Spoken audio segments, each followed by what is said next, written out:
माई भेजी देत्यू हमारो बीरनवा नैहर हमाई बैमुआ बड़ी लागई हो। माई भेजी देत्यू हमारो बीरनवा नैहर हमाई बैमुआ बड़ी लागई हो। यतनी बचनी सुनै मैया तो बेटा कई बोला अवई तो बेटा कई बोला माई हो। बेटा चला जात्यो बहिनी के घरवा बहिनिया तोहरी आई है तो तुहो का बोला माई हो। बेटा चला जात्यो बहिनी के घरवा बहिनिया बोलावै बहिनिया लाई औत्यौ हो। यतनी बचनी सुन भौजी तो झझकी कई बोलाई तो झझकी कई बोलाई हो। सासु नहीं जई है हमारो सा जनवा नदिया नाही आई हाई हो। सासु नहीं जई है हमारो सजनवा नदिया नाही आई हाई हो।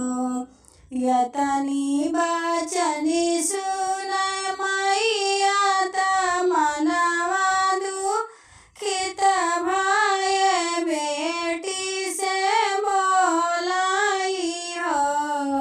बेटी चली औत्यू लई कैलालनवा बीरन नाही जई है भाऊजी नाही भेजाई हो।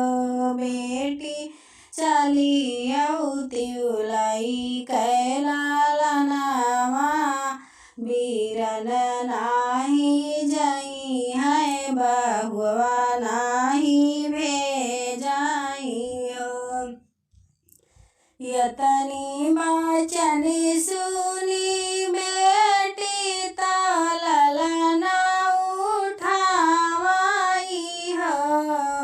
बहिनी कनवा पैटांगाई झोरवा तो गोदियाल लनवाई हो।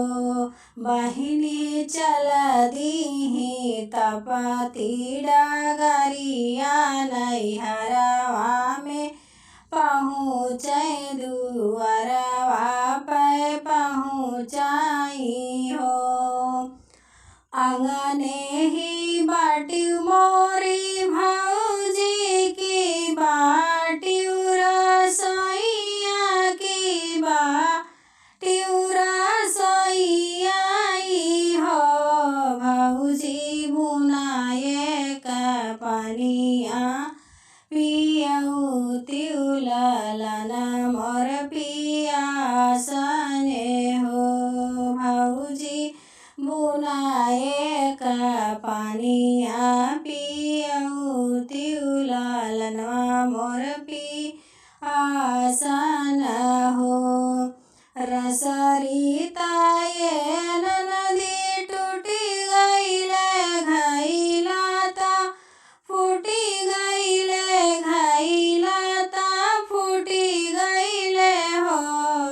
नदी नलवाय कुइया गईले सुखाई तो पनिया सपन भाए हो। नदी नलया और कुइया गए सुखाई तो पनिया सपन भाए हो।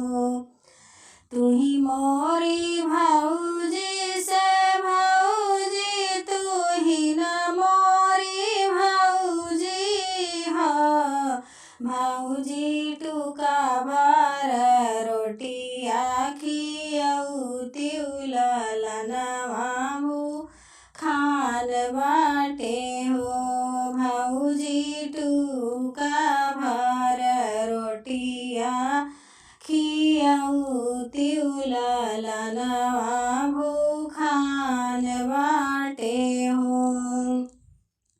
यतनी वचन सुनाय भौजी त ननदी से बोलाई हो ननदी गहुआ मैं लगी गए गुनवा तो रोटिया सपन भाए हो ननदी गहुआ मैं लगी गए गुनवा तो रोटिया सपन भाए हो। यतनी वचन सुन ननदी तो मनवा दुखित भाए हो बहिनी रोई रोई माई से कहाँ नयन आंसू ढूरई बड़ा दुख लागई हो माई ससुर कहे मारी तिरियवा नैहरवा मायायन की दुई चार दिन राबाई हो माई सोचे रहे दुई